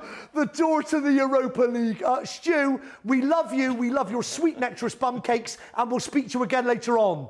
Okay. Stay away from the door, Stu. Stay away from the door. That was genius. The door to the Europa League. Stu's not coming back. Oh, I don't He's think... going to be waiting for you outside. Yeah, Stu hates us. Stu, absolutely. Those sweet nectarous bum cakes were twitching. That was just a brilliant comment, J-Dog. In all seriousness, though, do you think that Tottenham have a good chance of just ending up rather in the Europa League next season? I think they will, by accident, by their own failures, the same as they did last season in the league. They had no right to come third. It was a two-horse race, and they came third. They shot themselves in both feet, conceded 4 goals on the last day of the season, and welcomed Arsenal back into second place, where they have been ahead of them for the last 20 years. OK, well, let's open the door. Oh, we've got another goal. Oh, we've got a goal up. Who scored? Monaco have scored. Unbelievable. We've just lost Stu. Monaco have scored against Tottenham Hotspurs. It's 1-0 to Monaco. It seems you're spot on, Jamie, there, It is, I know. with your assessment. Hopefully we will talk to Stuart later on in the show, because I would like to see his face. Monaco have just scored. Let's open the door to any other Tottenham fans watching at home. Skype, call us, Fan TV channel. Join in at fantv.me or at FanTVUK is the Twitter. I love your responses to comments made by Jamie, our Arsenal fan, on the lime green sofa. Jamie, what are the qualities that you think Arsenal have that Spurs are lacking at the moment? I think we've got metal. I think we can keep going. I think the draws, the wins that we've had.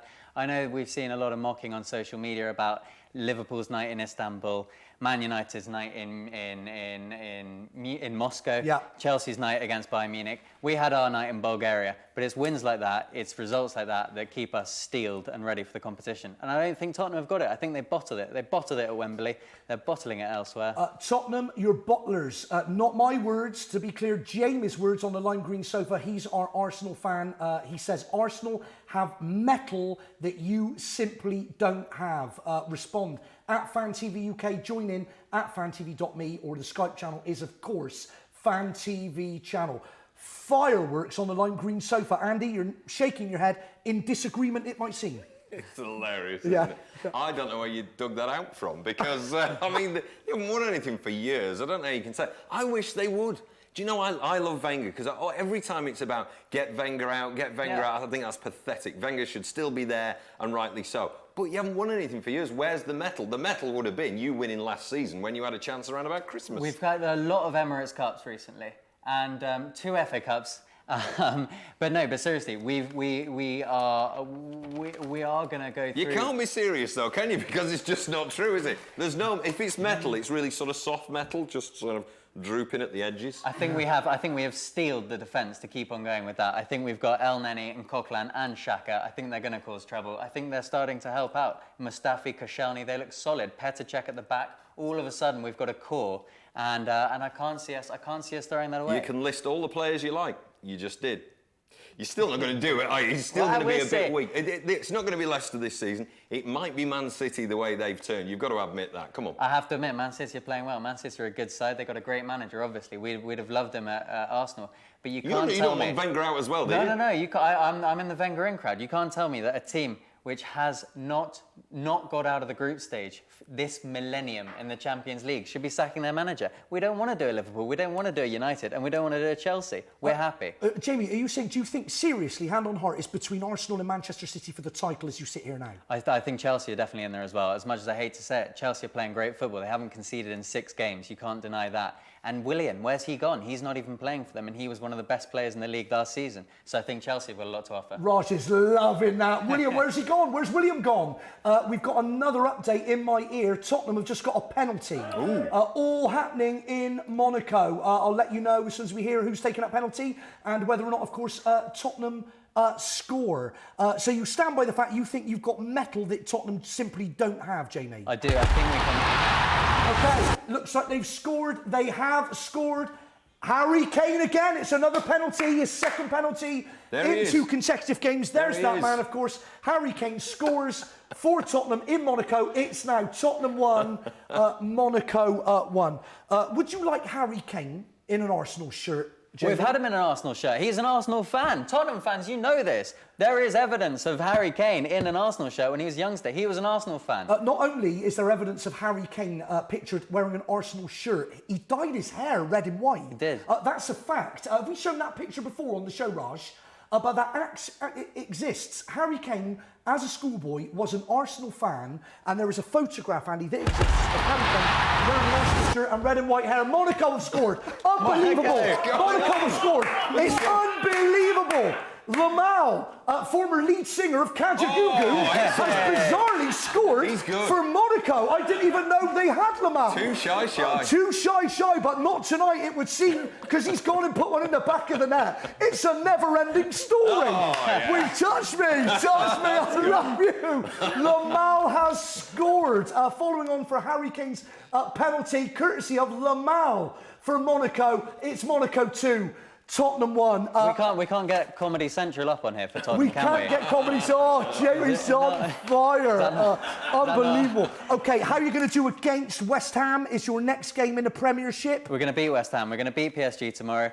We'll be at the League Cup against Southampton, where we see the delights of Lucas Perez and Mathieu Debuchy have been consigned to the sidelines. And then we're going to go and beat West Ham and be right back in the mix. Okay, I've got less than 30, Andy. What's next for Burnley? Can you turn it around? Will you win your next game? Will you stay in the Premiership? Steak and kidney, probably next. I mixed that with a little bit of gravy, and it's Man City next, so I'm looking forward to probably not looking like that. Okay, Andy won't be looking. We've got the sensational Nigel and lovely Lisa, our Manchester City fans, on the Lime Green sofa. Thank you to Andy. Thank you to Jamie. We're going to take a quick break. We'll be back in 2 minutes. It's Fan TV. Good times. Thank you, brother.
If you got the feeling, jump into the ceiling. 5 will make you feel all right. 1 if you want. Welcome back to Fan TV. We are live on Sky 212.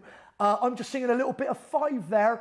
I love them. In particular, Anthony Costa, who likes to urinate on cash points. Preferably HSBC. Don't know what it is. Anthony Costa, of course, is a member of 5 and 5 the band. The boy band are our next celebrity wash bag clue. 5 the boy band, £1.50 and a Toronto hockey shirt. 5. Let's have another clue. The last clue of the night. Have a look at this. Yeah, it's a picture there on your screens of what? I don't know. Yeah, it's Wanstead Flats. So you've got Wanstead Flats, you've got 5, you've got £1.50, and you've got a Toronto hockey shirt. If you think you know whose wash bag I've klepto tonight, tweet at FanTV, #DirtyKlepto, or email joinin@fantv.me. Let's welcome a Fan TV legend, Mr. Nigel Rothband and the lovely Lisa, our Manchester City fans. Nigel, lovely to see you, brother. I love the shirt. Lisa, welcome back. Welcome back to the show. Get comfy on the lime green sofa because we've got another Fan TV legend on the Skype, all the way on the Costas. It's time for tonight's Tales from the Top Flight. Tales from the Top Flight. We are joined once again by the legend that is Mr. Chris Darwin.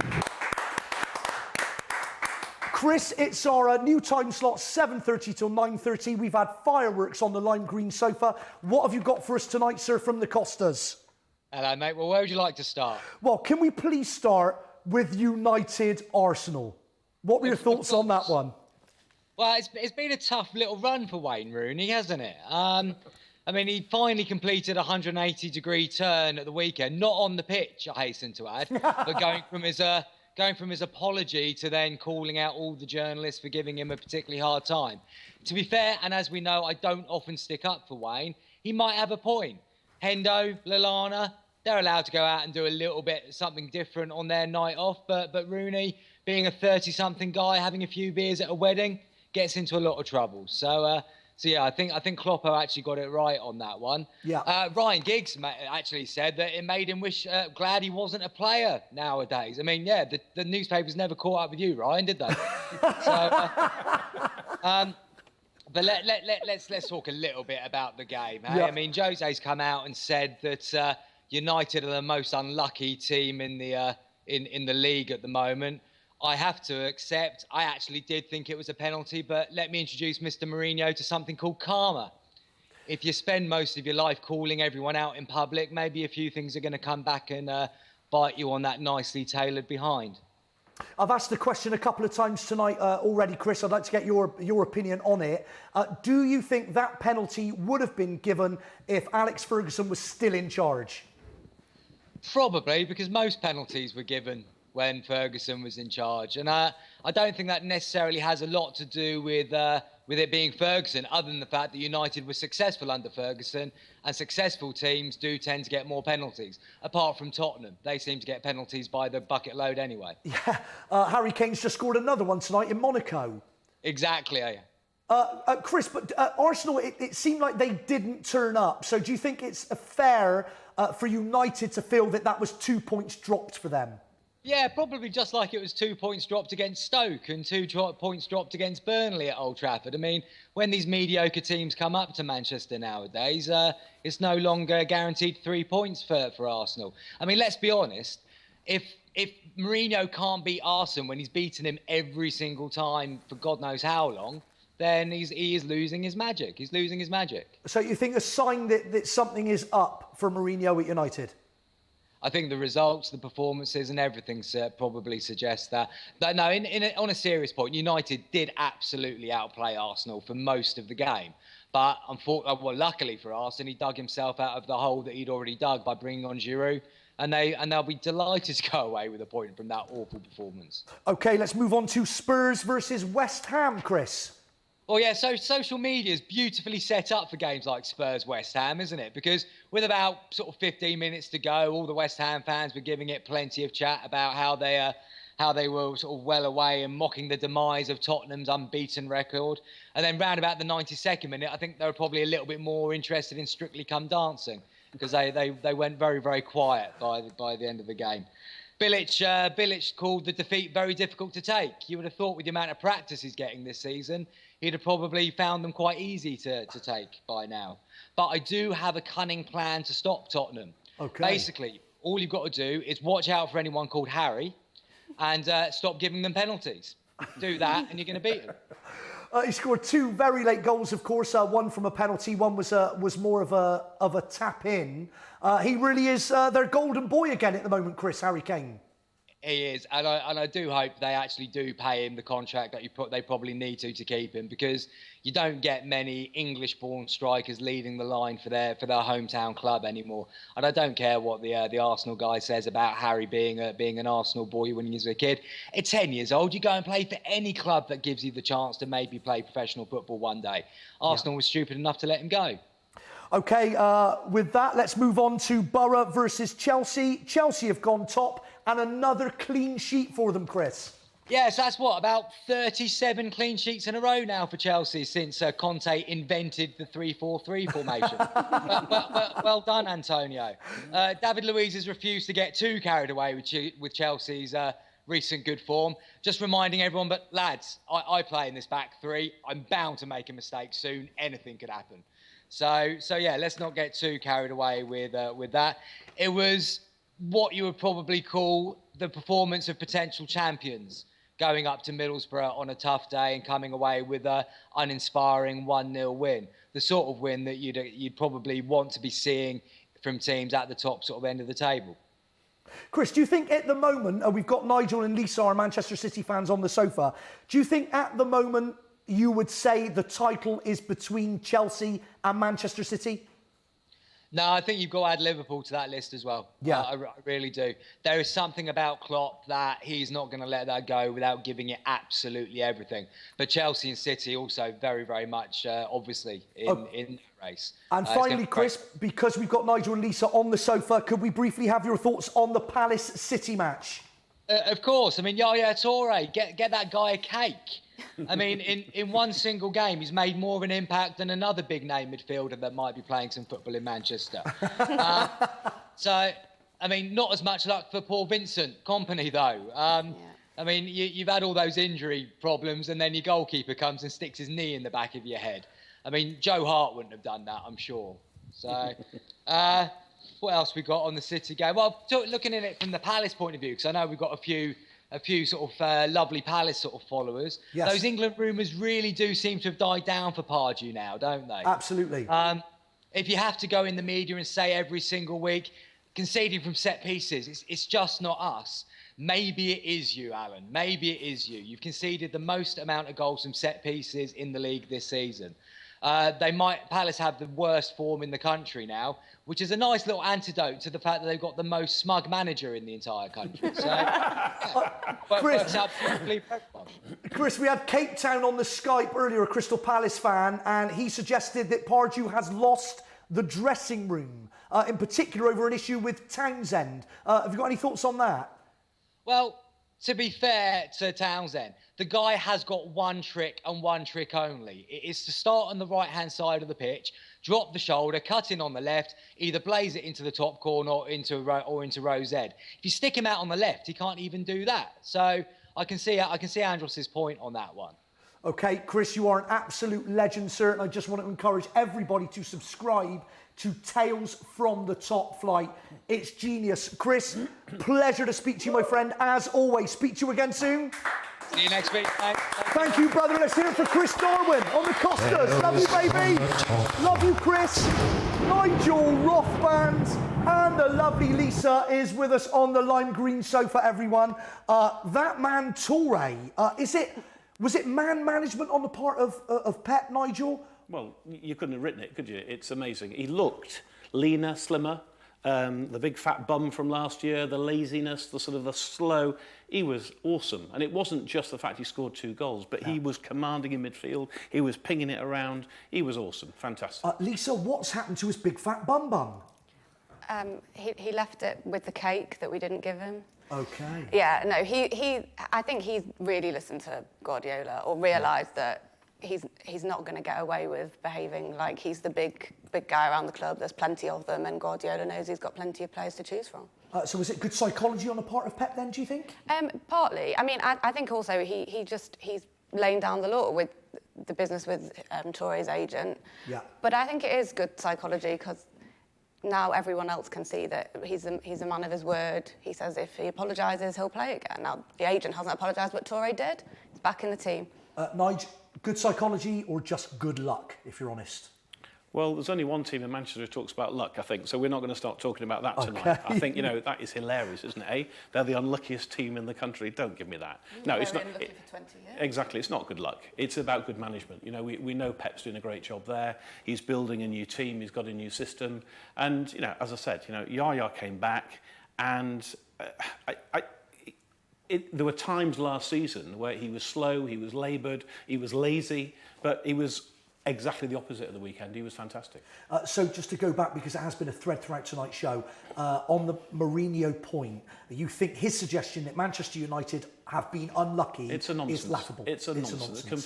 Completely laughable. It's a complete nonsense. And good managers don't talk about referees and decisions and unlucky. They talk about their players, them taking responsibility. And that's what I like about Pep. He's honest. If we played badly, he'll say we've played badly. He doesn't blame other people. And Mourinho should get a life. Mourinho, get a life, Manchester United fans. Come back on that one. We will be back after another short break. It's Fan TV. We are live on Sky 212 all the way till 9:30. See you in 2. Good times.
Welcome back to Fan TV. We are live on Sky 212 all the way till 9:30 tonight. It's our new time, 7:30 till 9:30, Tuesday through till Friday.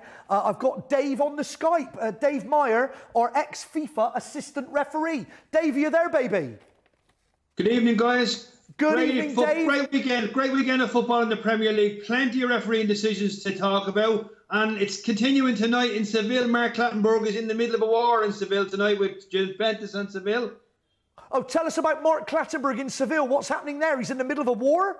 He's had a penalty given for Seville. He's actually sent one of the players off, and he's right in the middle of it. This is the toughest game I've had to see him referee in a long, long time. What about have you got an eye on the Spurs game, Dave? Spurs versus Monaco. I think Monaco are currently beating Spurs 2-1. Harry Kane got a I saw penalty. that. I just briefly saw it. I'm only playing catch-up. I'm only just in the door, guys. OK, Dave, let's start by talking about Manchester United versus Arsenal at the weekend. Yeah, there was the big issue in the game. There was two big issues. There was the penalty incident with Monreal and Valencia, and also we had an incident with Darmian where Darmian got booked and then he should have possibly got a second yellow card. In the instance of the first one with Valencia and Monreal, I think the referee called it right. Valencia, in my opinion, was going down. It's something that has come into the game. Players going down in the box before they're even challenged, and the challenge that brought him down eventually was after the fact of Valencia going down. I happened to have a conversation recently with former FIFA referee or Premier League referee Dermot Gallagher, and we spoke about this issue about players going down in the box, and he was saying that originally it was the likes of Sam Allardyce who brought this in to players to give the referee a decision to make. You know, as you go into a box, go down, and players were concentrating more on going down than actually taking the shot. The Darmian incident, I thought Andre Martiner played it quite well on that one. The first yellow card was very, very soft, and that probably saved Darmian in the end, but he didn't give him a second yellow card. And also the fact that the match didn't turn into a bloodbath as such, you know? Dave, there's been a big talking point on Fan TV tonight, though, that potential sending off of Darmian. Do you think a Manchester United side under Sir Alex Ferguson would have been given that penalty? It's a hard one to call. That's a very hard one to call. You know, I thought Mariner got it right on the day, and Andre Mariner is a very strong referee, and he possibly would have not given the penalty, whether it been Big Fergie there or not, you know. Have referees got it in for Jose Mourinho, Dave, because of his attitude and comments that he makes? Well, Jose doesn't help himself. Jose puts himself out there to be slapped, and an awful lot of times it's only human nature that if someone's having a go at you, you know, it's in the back of your mind. But they're not going out. No referee goes out with a set agenda to sort them out. But, you know, there are times when he's running up and down that fourth official position. Must be a nightmare to deal with him. Do you think, we were talking about Alex Ferguson earlier on, Dave, do you think because of an element perhaps of cozying up in the Alex Ferguson Manchester United days, he was given favourable decisions by referees? If you look at law of averages, you have to say yes. But again, as I said to you, it wouldn't be a case where guys have deliberately gone out and gone, oh, I've gone into Big Fergie and I've given him this, given him that, given him the other. He was over here one time when I was on a game, and it was a friendly match, and it was nice as pie, and he come into us before the match and he just said, if anybody starts messing around here, he was laying down his laws with us in the dressing room as well. But again, we just said, okay, Mr. Ferguson, thanks very much. We'll do our job, you do yours, you know. Okay, interesting. Dave, let's move on to Spurs versus West Ham. What are your thoughts on that game? I thought that was possibly the best weekend performance of officials. That's been honest with you. I know I'm not a Mike Dean lover. I think Mike is too much of a showman as a referee. He just doesn't get on and do the decisions. Mike goes on, does the decisions, and you know he's made it a good decision when he's made it because his hands are waving and he's doing all sorts. But I thought there was the Eriksen goal where the linesman, assistant referee, put up a flag, and it was a brilliant flag because these ones are very hard to call. The ball came from inside the Spurs half, and it was played a long, long way to Eriksen in an offside position. And it's okay when you're looking as an assistant referee and it's straight across you and it's in a 6-yard area. But when it comes from a long way, you're looking left and you're looking right to see where it's coming from. And I thought the Eriksen offside, possibly the best flag of the season so far. It was an excellent decision. Okay. In the penalty area, with the pulling in the box for the penalty, Mike Dean has been very consistent with this season. They've brought in this rule that if you're pulling or pushing in the box, Mike Dean has brought it to a new level. He's been very, very strong on it. In actual fact, earlier on the season, I think it was Stoke and Liverpool. I'm not sure now of the game. I think it was Stoke and Liverpool.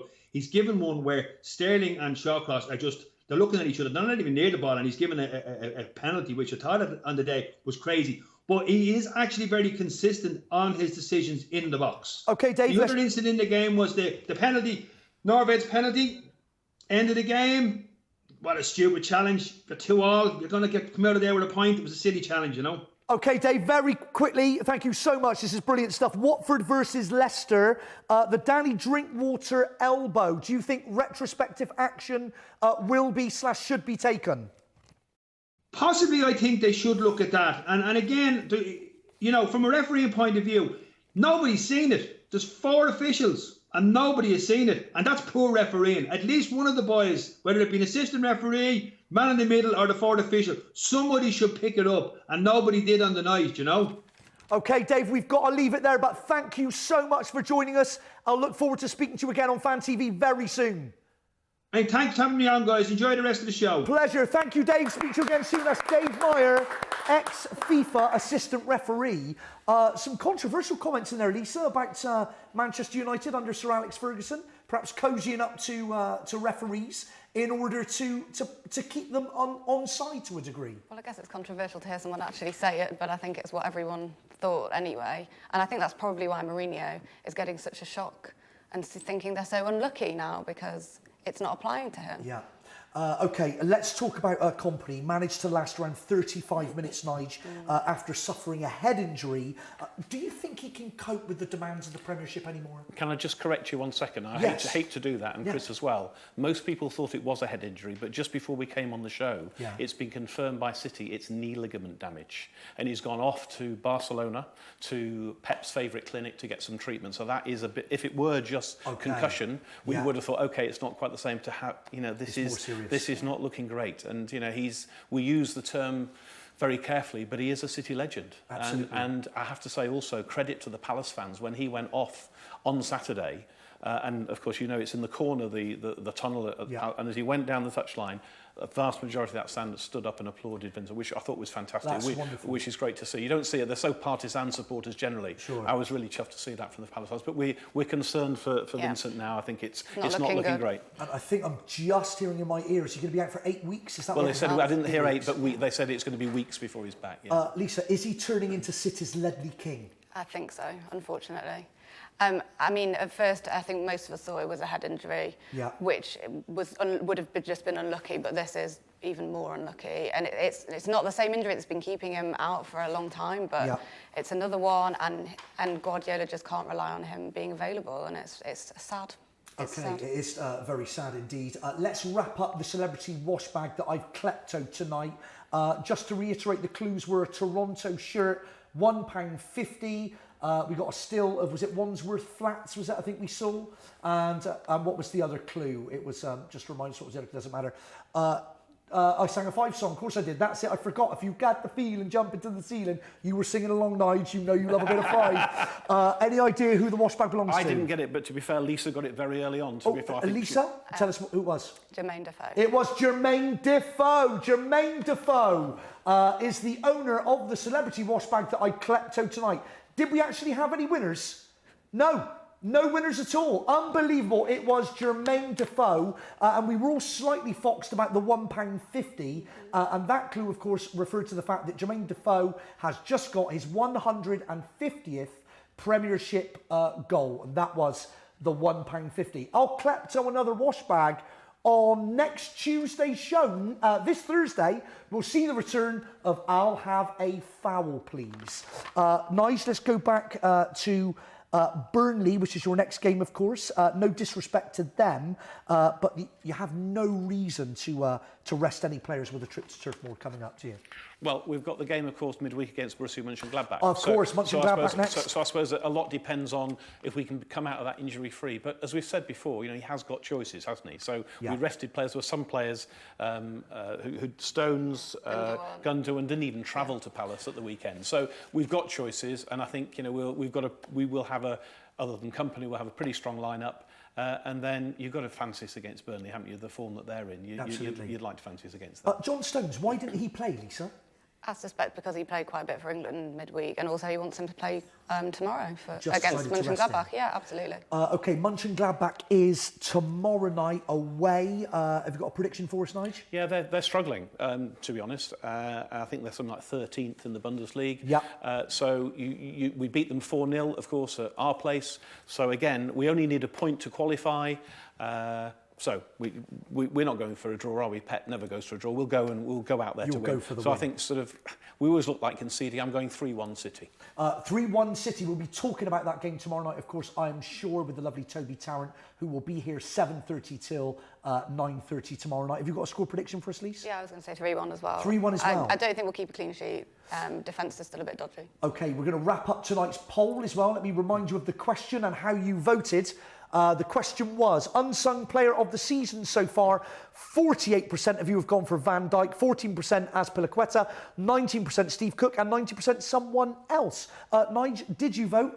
And if so, who did you vote for? I didn't, but I probably would have gone Van Dijk, yeah. Lisa, Van Dijk for you? Well, yeah. OK, thank you so much to all of you that voted in our poll. Let's just go beyond Mönchengladbach and beyond the Burnley game because you've got a huge game coming up against Chelsea. Liverpool aside, probably the two favourites for the title, Manchester City and Chelsea. How do you think that one's going to go, Nige? Well, it's a massive game, isn't it? And I think we've got to really win that one. We didn't beat Spurs. They beat us 2-1, as you know. So I think it's a massive game, and we've really got to start winning these games. They haven't conceded since I think they lost. Was it to Arsenal? Was that the last time they conceded, I think, Raj? Chelsea just clean sheet after clean sheet. Do you think you can break through that three-man defence, Lisa? Yes, I think we can, but equally they can break through our defence, so it's going to be difficult. I think we can score against them, but we really need to win it. And here's a quick one for you guys. Time is rapidly running out on us. Would you rather a win in the Champions League tomorrow against Mönchengladbach and lose to Burnley at the weekend, or lose tomorrow night to Mönchengladbach and beat Burnley in the Premiership? What's more important to you, Nige? That's a great question. Thank you. That's a great Thank question. you very much. I'd like to win them both, Justin. Well, you can't, Nige. You can't. Well, I'd like to, Justin. 20 seconds left, Lisa. What would you rather? Very quickly. Mönchengladbach, beat them. Beat Mönchengladbach and lose to Burnley in the Premiership. Yeah. Big thank you to Nigel. Big thank you to Lisa. Let's hear it for them. We've got to go. Toby Tarrant will be here tomorrow night, 7:30 till 9:30. I'll be back Thursday. That's Fan TV. Good night. Thank you, Nige. Thank you.